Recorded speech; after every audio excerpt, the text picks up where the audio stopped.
17 septembre 1944, Eindhoven, Pays-Bas. Le grondement sourd des moteurs Liberty des camions GMC bourdonne dans l'air humide de l'aube comme un essaim d'abeilles enragées prêtes à envahir la ruche. Vous sentez l'odeur âcre de l'essence mêlée à la boue fraîche des routes défoncées par les pluies automnales. Des éclats de voix en anglais et en néerlandais fusent par intermittence, tandis que les soldats de la 101e division aéroportée américaine, les Screaming Eagles, ajustent leurs parachutes et vérifient leurs fusils M1 Garand.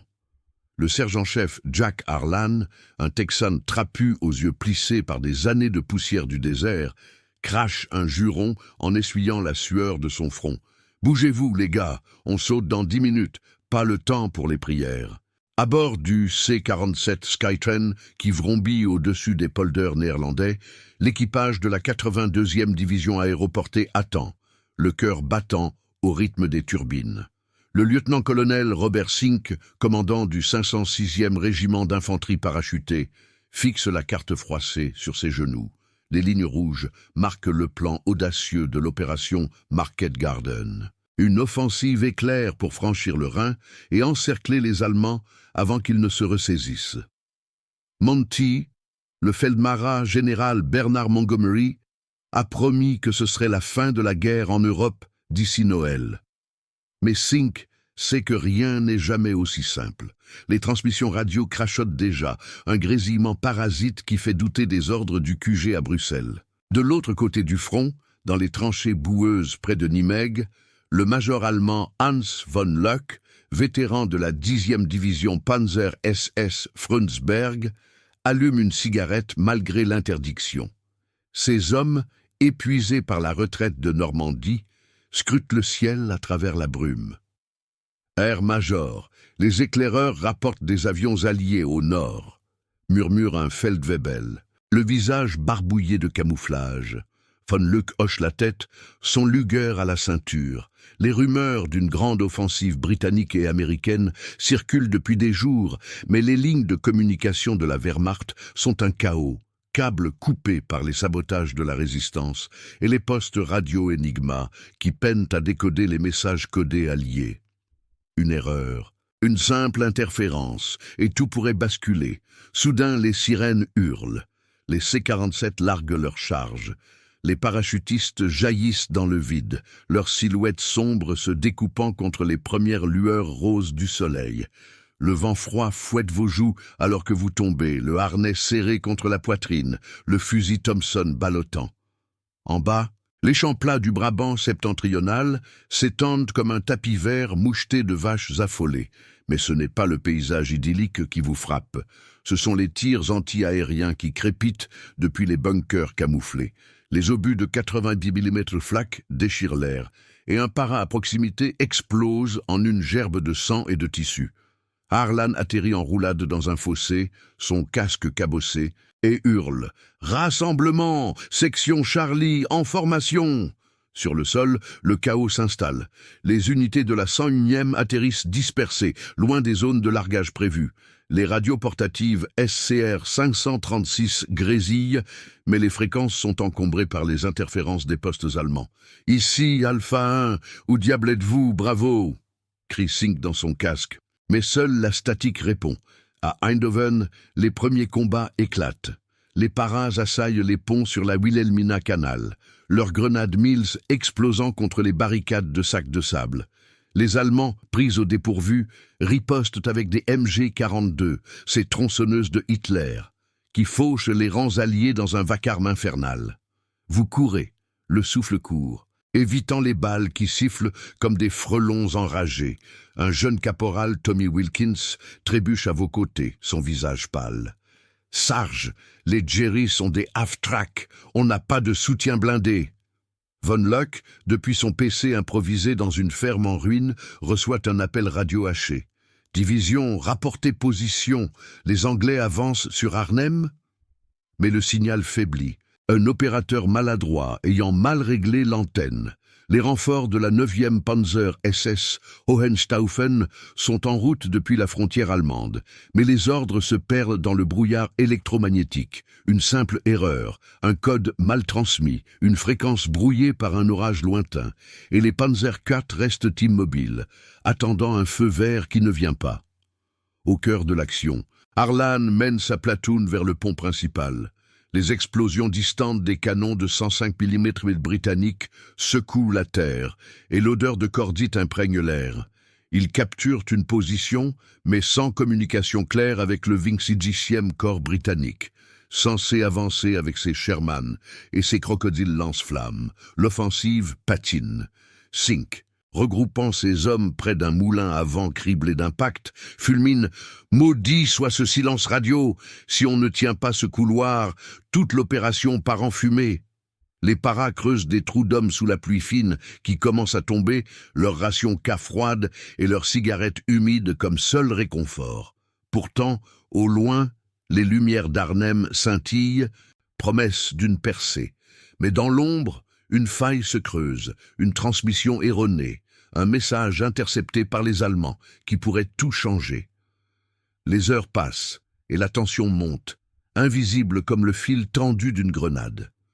Si vous voulez plonger plus profond dans cette tragédie de la guerre, abonnez-vous au canal pour la suite. Les premières heures de l'assaut se muent en un labyrinthe de confusion, où chaque appel radio non répondu scelle le sort d'hommes courageux.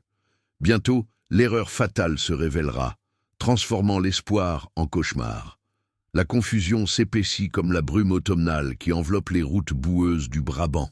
Le 18 septembre 1944, près de Valkenswaard, les tanks Sherman du 20e corps britannique, commandés par le lieutenant-général Brian Horrocks, grondent en file indienne sur la piste étroite tracée par les parachutistes de la 501e.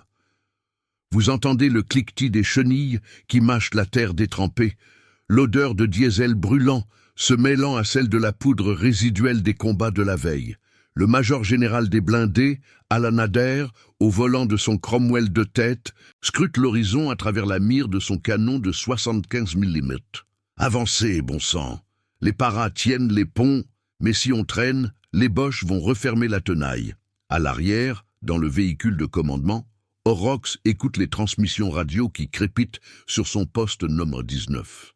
Les ordres de Montgomery sont clairs, percer le couloir de 100 km jusqu'à Arnhem en 3 jours, franchir les ponts sur le Waal et le Rhin avec une vitesse fulgurante. Mais déjà, les premiers signes de dysfonctionnement apparaissent. Un opérateur radio, un jeune sergent écossais nommé MacGregor, fronce les sourcils devant son tableau de bord. « Général, les fréquences sont saturées. J'ai du mal à joindre la 82e à Groesbeek. Quelque chose interfère, peut-être leur propre poste ou un orage. » De l'autre côté, von Luck, dans son quartier général près de Hesse-Hertogenbosch, reçoit enfin un message clair de la 9e Panzer SS. Mais il est tronqué. Avancée sûre, Nijmegen. Bloquer le pont.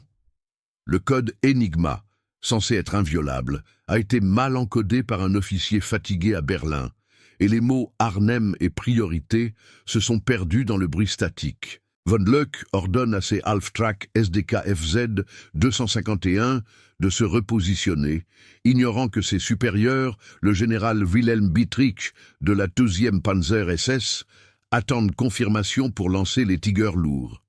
Une simple inversion de fréquence, une erreur humaine dans la chaîne de commandement, laisse les renforts allemands hésitants comme des ombres dans la brume. Sur le front, Harlan et sa platoon de la 101e progressent vers le sud, leurs bottes s'enfonçant dans la boue collante. Le sergent-chef essuie la pluie de son visage, son M1 Garand chargé et prêt. Wilkins couvre le flanc gauche. Les Jerrys pourraient surgir de n'importe où. Le caporal Tommy Wilkins, les mains tremblantes sur son bazooka MA1, hoche la tête. Ils ont capturé le pont de Son le matin même, mais sans les blindés britanniques qui devaient suivre, ils se sentent exposés. Les explosions sporadiques des mortiers allemands de 81 mm ponctuent l'air et un éclat d'obus frôle votre épaule, vous rappelant la fragilité de chaque pas. À Nimègue, le colonel américain James Gavin de la 92e division aéroportée rassemble ses hommes près du pont sur la Waal. Les Paras, largués la veille, ont tenu bon contre les contre-attaques de la 10e SS, mais les pertes s'accumulent. Des dizaines de blessés gisent sous des tentes de fortune, leurs cris étouffés par le hurlement des ambulances Willys Jeep. Gavin, un dur à cuire de 37 ans, avec une cicatrice à la joue, aboie dans son talkie-walkie SCR 300. Ici, Red Devil, où est le Guy 6e corps? On a besoin de ces tanks pour franchir le fleuve. La réponse est un silence assourdissant, rompu seulement par un grésillement. En réalité, Horrocks a ordonné l'avance, mais un convoi de camions de ravitaillement, mal coordonné par une transmission erronée, bloque la route principale, créant un embouteillage de plusieurs kilomètres. Von Luck exploite ce délai. Ses éclaireurs, des motocyclistes BMW R75 avec sidecar mitrailleuse, rapportent l'hésitation alliée. Air Major, les Anglais piétinent près de Valkenswaard, pas de percée. Il sourit froidement, allumant une autre cigarette. Ordre fuse, déployer les canons anti-chars PAK-40 le long du couloir, miner les approches des ponts avec des Tellerminen. Mais même là, une faille. Un message radio pour alerter la 116e Panzer Division est brouillé par une interférence naturelle. Un orage qui passe au nord, et les chars Panther attendent en vain près de la frontière. Le soir tombe, et la tension grimpe.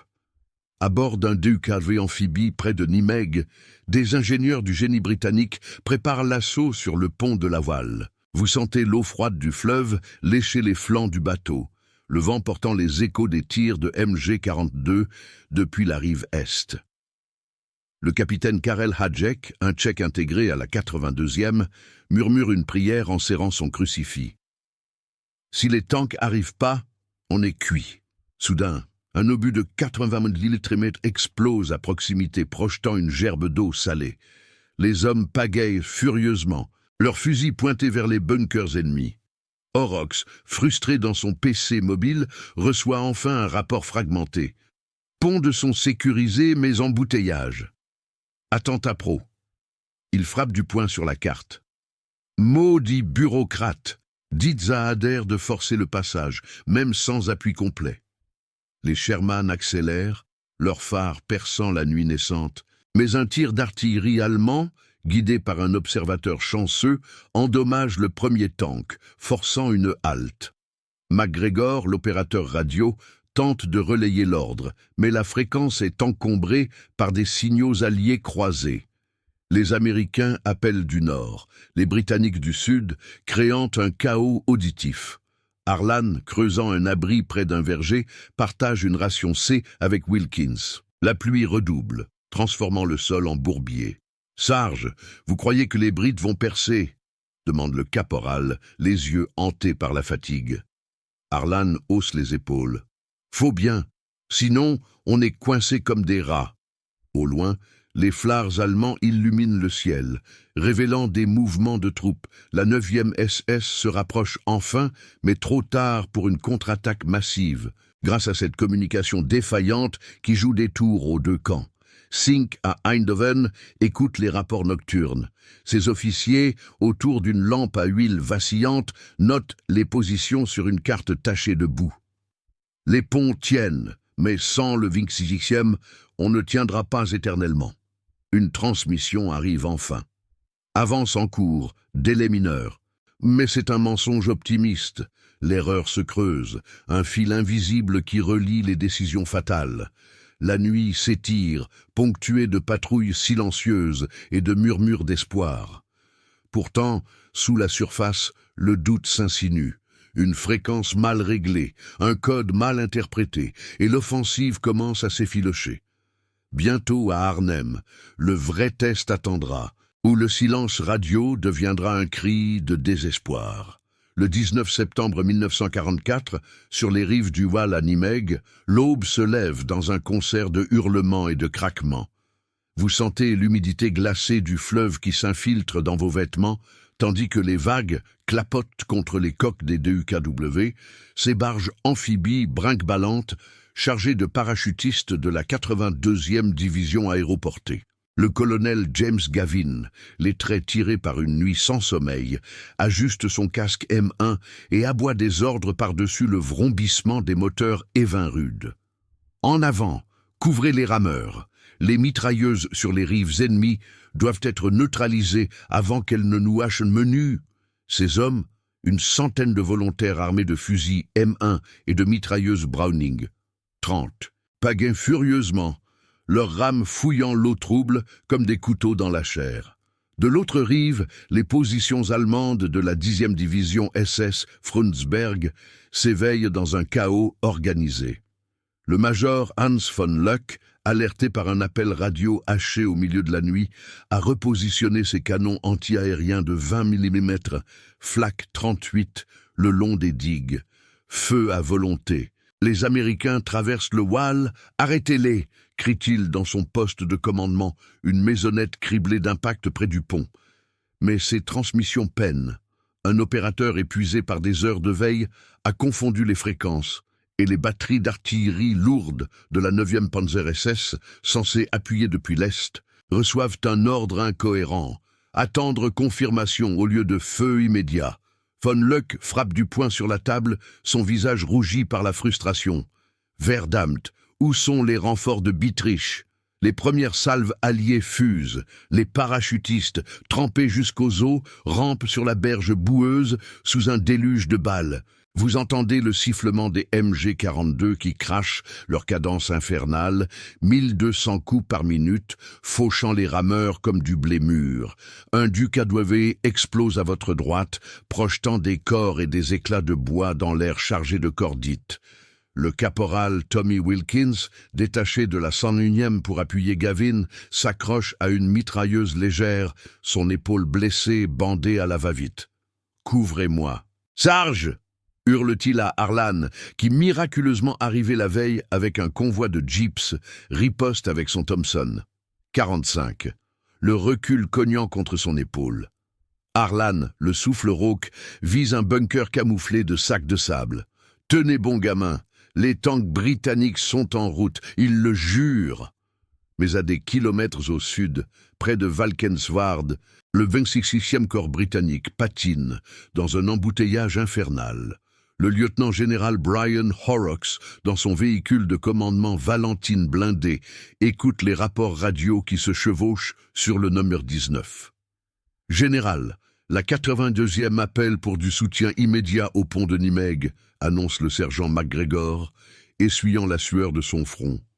Horrocks hoche la tête, ses yeux fixés sur la carte où des épingles rouges marquent le couloir agonisant. « Dites à Adair de pousser les Sherman. Pas d'excuses pour les retards. » Pourtant, un convoi de camions quadrant, transportant du carburail et des munitions, a bloqué la route étroite. Une erreur de coordination née d'une transmission mal relayée la nuit précédente. Un officier du génie avait ordonné halte pour déminage, au lieu de avance prioritaire. Les chenilles des Cromwell et des Firefly s'enfoncent dans la boue, et l'avance, prévue pour boucler les 15 kilomètres restants en heure, s'étire en journée. Von Luck, profitant de ce répit involontaire, ordonne une contre-attaque limitée. Ces Halftracks SD KFZ 251, chargés d'infanterie SS au casque camouflé, surgissent des vergers environnants, leurs mitrailleuses MG-34 balayant les parachutistes qui consolident leur tête de pont. Un obus de canon de 75 mm SPAC 40 traverse l'air, arrachant le bras d'un para à proximité. Vous sentez l'odeur métallique du sang se mêler à celle de la terre remuée. Gavin, rampant d'un cratère à l'autre, attrape son SCR 300 et hurle. « Ici Red Devil, besoin d'artillerie de soutien. Coordonnées 5150 nord, 552 est. » La réponse du QG à Bruxelles est un grésillement. Les fréquences sont saturées par les appels croisés de la 101e et du 26e corps, et un orage résiduel au-dessus de la mer du Nord brouille les signaux, transformant les ordres en murmures fantômes. Au cœur du pont de Nimègue, un miracle fragile se produit. Les ingénieurs britanniques, arrivés in extremis avec des Bailey temporaires, commencent à assembler une structure métallique sous le feu nourri. Harlan et Wilkins, intégrés à un peloton mixte, chargent une barricade allemande, leurs grenades à anse explosant en gerbes de terre et de ferraille. « Avancez! Pour l'amour du ciel, avancez !» grogne Harlan, évitant une rafale qui ricoche sur un pylône d'acier. Wilkins, le visage barbouillé de boue, tire une roquette bazooka qui pulvérise un nid de mitrailleuses. Mais pour chaque gain de terrain, une vie est perdue. Un jeune sergent, touché à la poitrine, s'effondre à vos pieds, son dernier souffle un gargouillis humide. De retour au sud, Horrocks reçoit un message fragmenté de Montgomery lui-même, via un avion Lysander de liaison, poussé sans relâche, Arnhem en péril. Mais le décodage est approximatif. L'opérateur à bord a mal transcrit « priorité absolue au pont » en priorité au flanc, détournant un bataillon de Guards Armored vers une menace fantôme sur la droite. Les Sherman du brigadier Norman Irving, censés franchir le Wall, tournent en rond dans les champs labourés, leurs équipages jurant en anglais cockney tandis que le carburant s'épuise. MacGregor, tentant de relayer à Gavin, capte seulement des bribes. Avance, bloqué, attente. Ce silence radio, amplifié par une antenne défectueuse sur un tank de tête, laisse les paras de la 90e se battre seuls, comme des ombres dans la brume matinale. Von Luck, observant depuis une tour d'église endommagée, allume une cigarette tremblante. Un rapport arrive enfin de la 2e Panzer SS. Les Tiger I de Bietrich sont en marche, mais retardés par un ordre contradictoire. Attendre clarté sur Arnhem. Né d'une interférence où un signal allié a été confondu avec un code interne. « C'est notre chance », murmure-t-il à son adjudant. Les alliés saignent. Un coup de plus et le couloir s'effondre. Ces hommes, galvanisés, lancent une salve de Nebelwerfer, ces orgues de Staline hurlantes qui déversent des roquettes de 150 mm sur la tête de pont, transformant le paysage en enfer fumant. Zink, à Eindhoven, suit les événements par des estafettes à moto, son poste radio principal HS à cause d'une batterie déchargée. Gavin tient, mais à quel prix? Et se demande-t-il, entouré de cartes jaunies. Les pertes montent, plus de 200 paras hors de combat à Nimègue seuls, leurs corps évacués par des Half-Track M3 sous un ciel plombé. La pluie recommence, fine et insistante, noyant les espoirs naissants. Pourtant, au milieu du tumulte, un éclat de percée. Les premiers éléments du 20e corps atteignent enfin les abords de Nimègue en fin d'après-midi. Leurs canons de 17 livres tonnant contre les positions SS. Harlan, épuisé, aide à hisser un drapeau américain sur le pont capturé, mais son sourire est amer. « On l'a eu, Sarge », halète Wilkins. Harlan hoche la tête, mais au loin, les grondements des panzers approchent, portés par un vent froid.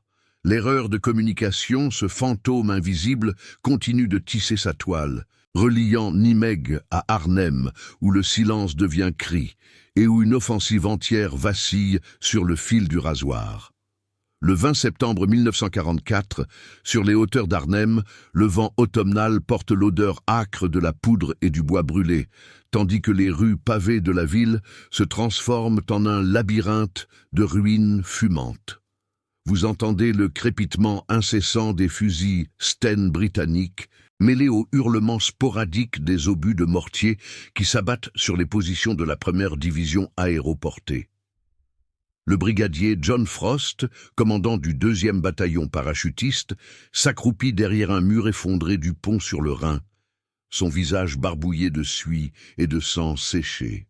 Ces hommes, une centaine de rescapés des largages dispersés de la veille, tiennent l'extrémité nord du pont Vital, leur visage creusé par la fatigue et la faim. « Tenez la ligne, lads. Les tanks du 25e corps sont en route. On n'a qu'à résister jusqu'à demain. » Grogne Frost dans son talkie-walkie numéro 18, mais la réponse n'est qu'un sifflement statique, un vide qui ronge l'espoir comme l'acide. À quelques kilomètres au sud, dans l'hôtel Hartenstein, transformé en quartier général improvisé, le major général Roy Urquhart, commandant de la 1re Airborne, arpente la pièce aux rideaux tirés, une carte froissée à la main. Les transmissions radio de ces unités, la 1re brigade parachutiste près d'Oosterbeek, Le premier bataillon des bordereurs dans les bois environnants arrive par bribes, saturé d'interférences. Ici Frost, pont sous feu nourri. Où est le soutien naval? Besoin d'artillerie dès que possible, crie Urquhart dans son poste principal, un ensemble de valises radio encombrantes branchées sur des batteries qui faiblissent. Mais à Bruxelles, au QG de l'opération, le major général Miles Graham, responsable des liaisons aériennes, fronce les sourcils devant son tableau de bord. Une erreur fatale s'est glissée. Un message codé pour des bombardements de soutien par les Typhoons du 83e groupe a été mal retransmis, les fréquences encombrées par les appels du 20e corps à Nimègue. Au lieu de « priorité Arnhem, frappes immédiates », l'ordre arrive comme « attendre clearance pour flanc sud », une confusion née d'un opérateur épuisé qui a inversé 2 chiffres dans le code. De l'autre côté du Rhin, dans les sous-bois sombres près de Wolfèze, le général Wilhelm Bittrich, commandant de la 2e corps Panzer SS, écoute les rapports de ses officiers avec un calme prédateur. Ses divisions, la 9e SS Hohenstaufen et la 10e Frundsberg, ont été rappelées d'urgence d'une mise en repos près de la frontière allemande, mais les ordres du haut commandement à Berlin sont un chaos. Le feldmaréchal Walter Model, gouverneur militaire des Pays-Bas, a décrypté une interception partielle d'un signal allié via Enigma, mais une interférence, un orage qui gronde au-dessus de l'Allemagne, a corrompu le message. Arnhem prioritaire devient Nijmegen bloqué. Bittrich, dans son half-track de commandement de KFZ 251-3, allume une cigarette et ordonne « Avancez sur le pont ». Les Anglais sont isolés, pas de renforts en vue. Ces Tigery, ces monstres de 56 tonnes au canon de 90 mm KVK 36, grondent dans les rues étroites, leurs chenilles broyant les pavés, mais même eux hésitent. Un appel radio pour coordonner avec von Luck à Nimègue est perdu dans le brouillard électromagnétique, laissant les SS avancer à tâtons, vulnérables aux embuscades. Sur le pont d'Arnhem, le chaos atteint son paroxysme. Les parachutistes de Frost, armés de Piat anti-chars et de fusils Lee Enfield, ripostent contre les assauts allemands. Vous sentez la chaleur des flammes qui lèchent un camion incendié à proximité, l'air chargé de fumée noire qui pique les yeux et la gorge. Un sergent écossais, Paddy McGurk, recharge son Bren en sueur, son casque incliné sur un œil. Les Boches reviennent, sœur, leur half-track nous contourne. Frost hoche la tête, serrant son pistolet Webley. Une salve de Nebelwerfer déferle soudain. Ces lance-roquettes multiples qui hurlent comme des banshees, pulvérisant un bunker improvisé et envoyant des éclats de briques dans toutes les directions. Un para s'effondre à vos côtés, son cri étouffé par le vacarme, tandis que le sang chaud éclabousse votre uniforme. Évacuez les blessés, tenez bon, hurle Frost, mais sans communication claire avec Urquhart, les munitions s'épuisent. Plus de grenades Mills et les chargeurs de Sten vides jonchent le sol comme des coquilles brisées. À Oosterbeek, le périmètre de la première airborne rétrécit sous les attaques coordonnées. Le lieutenant-colonel David Dobie, du 1er bataillon parachutiste, dirige une contre-attaque depuis un bois clairsemé, ses hommes rampant dans la boue sous un déluge de balles de MG42. « Avancez par section, couvrez les flancs !» ordonne-t-il, mais un message radio pour demander des largages de ravitaillement par Stirling est brouillé, les Dakota de la RAF, volant à basse altitude au-dessus du Rhin, reçoivent « annuler drop, zone compromise » au lieu de procédé immédiat. Les caisses d'approvisionnement, rations, morphine, munitions, tombent dans les lignes allemandes, récupérées par des patrouilles de la 9e SS qui rient en pillant les parachutes blancs flottants. Urquhart, furieux, frappe la table de son PC. « Maudit brouillage! Si le Gixixiem ne perce pas d'ici 48 heures, on est fichu. » À des kilomètres, Orox, toujours embouteillé près de Nimègue, reçoit un rapport tronqué. Arnhem tient, mais pertes élevées. Priorité ravitaillement aérien. Mais l'ordre pour les planeurs Orsa est mal relayé, détournant un convoi vers Eindhoven par erreur de coordonnées, un simple 51 degrés au lieu de 52 degrés nord. Von Luck, remontant depuis le sud avec des éléments de la 10e SS, exploite le vide. Ces motocyclistes Zundap KS 750 filent sur les routes secondaires, leurs mitrailleuses MG34 prêtes. Un appel à Bietrich pour une attaque conjointe arrive enfin, mais fragmentée. Pont encerclé. Attente Tiger. Les chars lourds de Bietrich, retardés par un pont miné qu'ils n'ont pas pu contourner faute d'ordre clair, tournent en rond dans les faubourgs, leurs équipages jurant en allemand, tandis que le carburant diesel s'évapore. Air général, les Anglais faiblissent. Un assaut total maintenant, plaide un Hauptsturmführer. Mais Bietrich hésite, hanté par le spectre d'une autre erreur, comme celle de Normandie.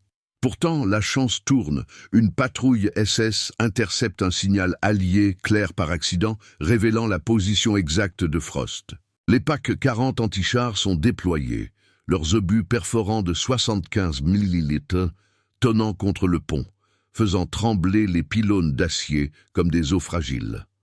La nuit tombe sur Arnhem, un voile noir ponctué de phares allemands qui illuminent les silhouettes des combats. À Hartenstein, Urquhart écoute les plaintes des blessés, des centaines, entassés dans des caves humides, leurs gémissements un cœur lugubre. Un opérateur radio, les doigts noirs de Grèce, tente une dernière transmission au 25e corps. Arnhem en péril, pont critique, soutien urgent. Mais à Nimègue, le sergent MacGregor capte seulement « péril d'une critique », interprétant cela comme une menace sur le Waal plutôt que sur le Rhin. Horrocks ordonne un appui limité, détournant des crocodiles lance-flammes vers le sud, laissant Arnhem saigner seul. Frost, sur le pont, partage une gorgée d'eau croupie avec ses hommes. « On les arrêtera, lads, pour l'Angleterre. » Mais au loin, les grondements des panzers se rapprochent, un tonnerre inexorable. Le 21 septembre approche et le cercle se resserre. Urquhart, dans l'ombre, murmure une prière silencieuse, ignorant que l'erreur de communication, ce poison invisible, a déjà scellé le sort de milliers. Un silence radio qui transforme une offensive triomphante en tragédie inéluctable, où les cris d'Arnhem se perdent dans le vent, attendant un sauvetage qui ne viendra pas. Le 25 septembre 1944, dans les ruines noircies d'Osterbeek, près d'Arnhem, la pluie martèle les toits effondrés, comme un tambour funèbre, transformant le sol en un cloaque rougeâtre, où le sang des blessés se mêle à la boue. Vous sentez l'humidité poisseuse qui s'infiltre dans vos bottes usées, tandis que l'air, lourd de l'odeur de chair brûlée et de cordite, porte les gémissements étouffés des rescapés de la première division aéroportée britannique. Le major général Roy Urquhart, les yeux cernés par des nuits sans sommeil, se penche sur une carte déchirée dans l'hôtel Hartenstein, son quartier général désormais un nid de rats sous le feu constant des mortiers allemands. « Combien en reste-t-il » murmure-t-il à son adjoint, le colonel Graham Warrack, médecin en chef, qui secoue la tête. « Moins de 2000 aptes au combat, sœur. Les blessés s'entassent, plus de 6000, sans morphine ni pansement. Les transmissions radio, sur un poste Nombla 18 agonisant, crachotent des bribes. Ici, Pegasus, évacuation par le Rhin Sud, couverture aérienne compromise. Mais le silence qui suit est assourdissant. Un vide, né d'une chaîne de commandements brisés où chaque appel se perd dans le brouillard électromagnétique. À des kilomètres au sud, sur les routes boueuses du couloir agonisant, le lieutenant-général Brian Horrocks, dans son Valentine de commandement brinque-ballant, écoute les derniers rapports du 28e corps avec une rage contenue. Les Sherman et les Cromwell, couverts de boue et d'impact, ont enfin franchi Nimègue 2 jours plus tôt, mais trop tard pour influencer Arnhem. Le sergent MacGregor, l'opérateur radio aux doigts noircis, fronce les sourcils devant son numéro 19. « Général, un message d'Urquhart. Périmètre rétréci, ravitaillement urgent. » Mais les fréquences sont saturées. Les Américains de la 82e appellent encore pour appui au Waal. Horrocks frappe du poing sur le tableau de bord, son visage rougi par la frustration. L'erreur fatale. Cette toile d'araignée invisible tissée depuis le premier jour culmine ici.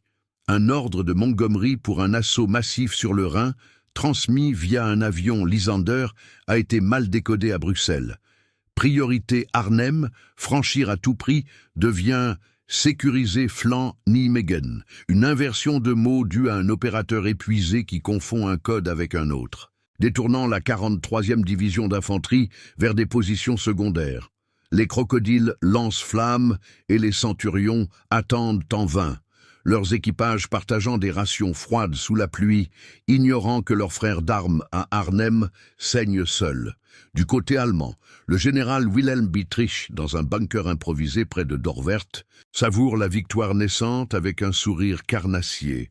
Ses divisions SS, la 9e Hohenstaufen et la 10e Frundsberg, ont encerclé les parachutistes britanniques, leurs Tiger Prey grondant comme des bêtes affamées dans les bois environnants. Le major Hans von Lück, remonté depuis Nimègue avec ses Half-Track SD KFZ 251, reçoit un appel radio clair pour la première fois depuis des jours. Encercler Osterbeek. Pas de retraite. Mais même là, l'ombre de l'erreur plane. Un message intercepté d'Urquhart, capté par un poste Enigma chanceux, révèle les plans d'évacuation, mais une interférence, un orage résiduel au-dessus de la mer du Nord, tronque passage sud du Rhin, en attente renfort, laissant Dietrich hésiter sur une contre-attaque totale. Avancez les PAC 40 sur les berges, les Anglais fuient comme des rats, ordonne-t-il à von Lück, qui hoche la tête, son Luger luisant à la ceinture. Ces hommes, galvanisés par des jours de combats sporadiques, lancent des salves de Nebelwerfer, ces orgues hurlantes qui déversent des roquettes de 150 000 litres sur le périmètre britannique, transformant les arbres en torches vacillantes et les abris en tombes communes. Sur les rives du Rhin, l'opération Berlin, le nom de code pour l'évacuation désespérée, s'amorce dans la nuit du 25 au 26 septembre. Vous entendez le clapotis des rames contre l'eau noire, tandis que des stormboats britanniques, ces petites embarcations en toile et acier, glissent silencieusement vers le sud, chargés de rescapés hagards. Le brigadier John Frost, blessé à la jambe et soutenu par 2 paras, monte à bord d'un pliable, son visage pâle sous la lueur d'une torche masquée. On a tenu le pont 4 jours. Pas assez, murmure-t-il à un sergent qui rame furieusement, évitant les projecteurs allemands qui balaient la rive. Les mitrailleuses Browning, 30 crépitent depuis les positions de la 43e division, couvrant la retraite. Mais les pertes sont effroyables. Pour chaque bateau qui atteint l'autre rive, 2 coulent sous les tirs des MG-42, leurs occupants disparaissant dans les eaux froides du fleuve. Un jeune caporal, héritier spirituel de Tommy Wilkins, un rescapé de Nimègue rallié à la 1re Airborne, s'accroche au bord, son fusil Lee Enfield immergé. Les radios. Si seulement on avait eu les tanks à temps, halète-t-il, tandis qu'un obus de 90 mm explose à proximité, projetant une gerbe d'eau salée qui vous trempe jusqu'aux os. Urquhart, supervisant depuis un poste avancé près de Driel, coordonne par estafette à moto, les radios étant mortes, batteries épuisées et antennes tordues par les éclats. Évacuez qui vous pouvez. L'opération est finie, ordonne-t-il d'une voix brisée, sachant que plus de 8000 hommes sont laissés derrière, capturés ou morts. À Bruxelles, Montgomery reçoit les premiers rapports fragmentés. Arnhem perdu, couloir rompu. Son visage s'assombrit. L'offensive, censée libérer l'Europe avant Noël, s'effondre sous le poids de ces silences radio cumulés, des fréquences brouillées par les orages, des codes mal transmis, des opérateurs humains faillibles dans la fatigue du front. Aurochs, roulant vers le sud avec ses blindés cabossés, écoute un dernier message. Rassemblement à Groesbeek, fin de Market Garden. Le sergent MacGregor éteint son poste, les yeux vides. C'était une erreur. Général, une seule, et tout part en fumée. Von Lück et Dietrich, célébrant dans un château réquisitionné près d'Arnhem, portent un toast avec du schnapps volé. Les Alliés ont trébuché sur leurs propres mots, ricane von Lück, allumant une cigarette. Mais même eux pètent le prix. Des centaines de SS tombés pour rien, des panzers immobilisés par des ordres contradictoires. Model à son QG, fulmine contre Berlin. L'Enigma, censé être invincible, a failli à décoder l'ampleur de l'assaut initial, laissant les renforts arriver piecemeal. Les jours suivants, le 26 septembre marque la fin officielle. Les survivants, à peine 2400 sur 10 000 parachutistes largués, sont évacués par barge et stormboats sous un bombardement nourri, leurs cris se perdant dans le vent du Rhin. Harlan, de la 101e, apprend la nouvelle à Eindhoven, entouré de ses hommes épuisés. « On a tenu notre bout, Sarge », dit Wilkins, une cicatrice fraîche à la joue. Harlan hoche la tête, mais ses yeux trahissent le deuil. L'erreur, ce fantôme de communication défaillante, a coûté des milliers de vies, prolongé la guerre en Europe de mois sanglants et transformé un triomphe potentiel en tragédie gravée dans l'histoire. Sous la pluie qui ne cesse pas, les canons se taisent enfin, laissant un silence plus lourd que les obus, un écho des choix brisés qui hantent encore les champs du Brabant.